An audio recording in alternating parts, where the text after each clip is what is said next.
That record. Okay, now, Walt, you've had your little joke. Give her to somebody else. I ask for a man.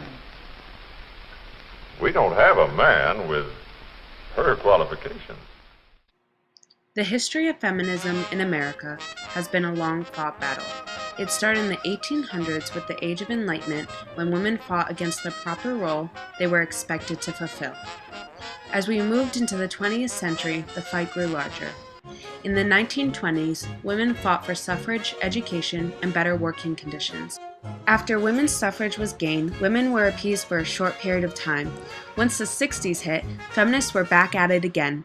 Tired of going through their life in a sexist power structure, women started fighting back against the everyday inequalities they faced. Fueled by the feminine mystique, this movement lasted for 2 decades and can still be seen in third-wave feminism.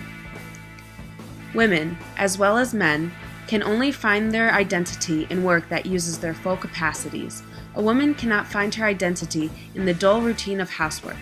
If a job is to be the way out of the trap for a woman, it must be a job that she can take seriously as part of a life plan, work in which she can grow as part of society. Betty Friedan's novel became the holy grail for feminists across America. You don't own me. I'm not just one of yours. In the name of the Mother, the Daughter, and the Holy Granddaughter, all women can't go with other boys. And don't tell me what to do. Don't tell me what to say. Following close behind this movement is what is known as third-wave feminism. During this period, feminists fought for the equality of all women and to address the issues that fell through the cracks of the second wave. This period of time is notable for including the LGBTQ community, as well as other minority groups in the fight for equality. Many argue this wave is still occurring today.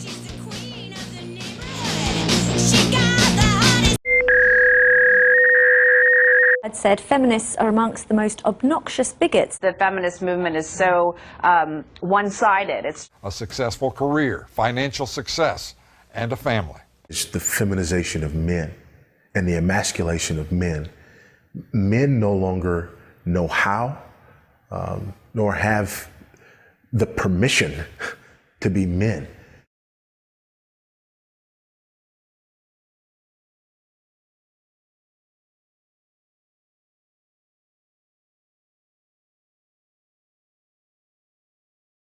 Feminism is a social political movement at least in the US, that has historically focused on ending the oppression of women. I would say in the last 20 or so years, it's also focused on other intersecting forms of oppression for other groups of people, including LGBT folks and people of color and disability studies and other identity issues that are sources of disadvantages. For me, feminism is just equality of all genders, and that goes as deep as, social, economic, religious, whatever, but it's strictly just equality between all genders. People think it's much more complicated than that.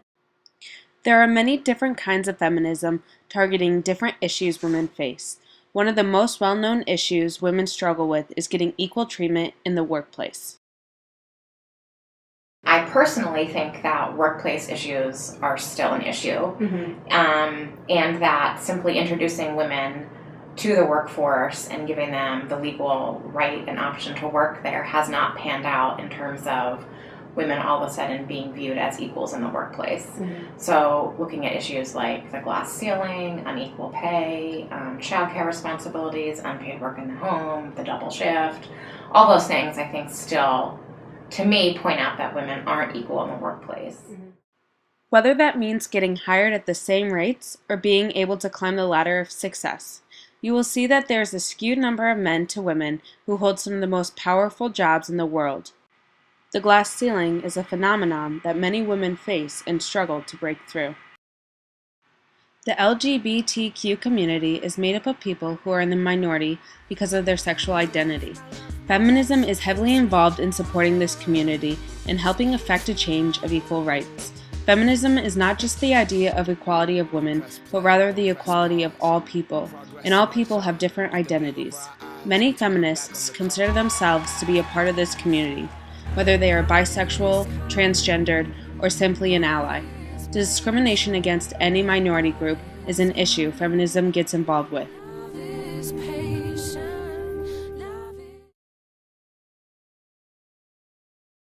Many times women have been knocked unconscious by an abusive incident and never treated for it. Notice that there's injuries here in the forearm, or if somebody's curled up, there's injuries along the back, those types of things. We need to get those women the help they need and the appropriate medical care and health care that they need.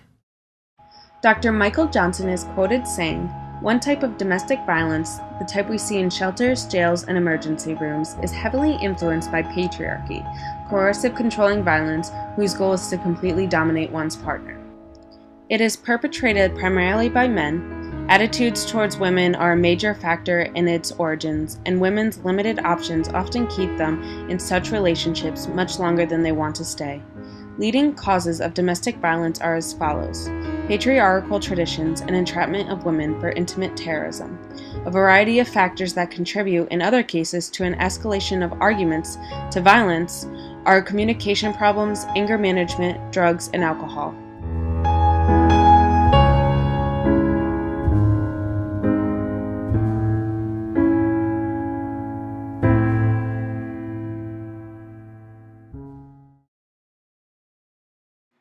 A lot of feminists feel that there needs to be change in these areas.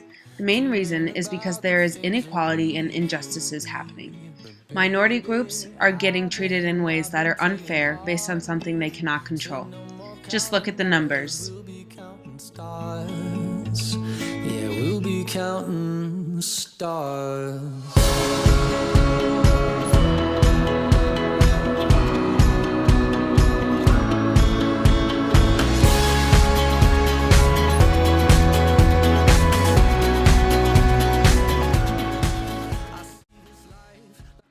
Feminists are interested in reducing the incident rate of domestic violence to help protect women and others who face abuse.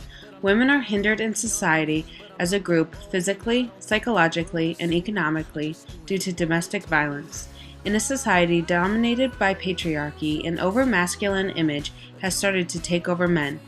This can lead to domestic violence, and as children watch their parents being abusive, they will start perpetuating the acts of domestic violence as they become adults.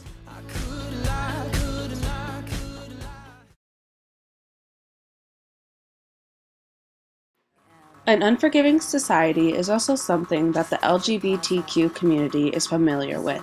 The same patriarchy that has forced men to be more manly has also forced its citizens to look down upon those who are different.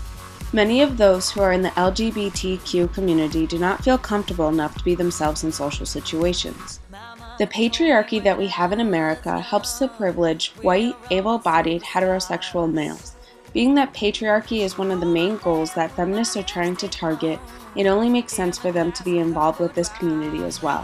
Who are in the same boat as you and understand what you're going through, that's so important. That is so vital. That's so important to have a group that no matter what your concerns or hardships are, that you have that group to go back to and that they can validate your concerns and what you're feeling so that you really do know that you're not alone and your feelings aren't crazy. In order for anything to get better, there must be change. Hotter than a fantasy. Well, I think everyone needs to get an education. To survive in the world, everyone needs an education. But as far as just coming to school to better yourself, that is so important because it's giving yourself upward mobility. I don't know anybody who says, I am happy with the way I am right now and I want to be this way for the rest of my life. While I hope people are very happy with themselves, I personally think women before us spent years and years and blood and tears and sweat to get us here, that it's very important that we understand that and that we cherish that right to an education. Education is one of the first steps a person must take in order to help change an issue.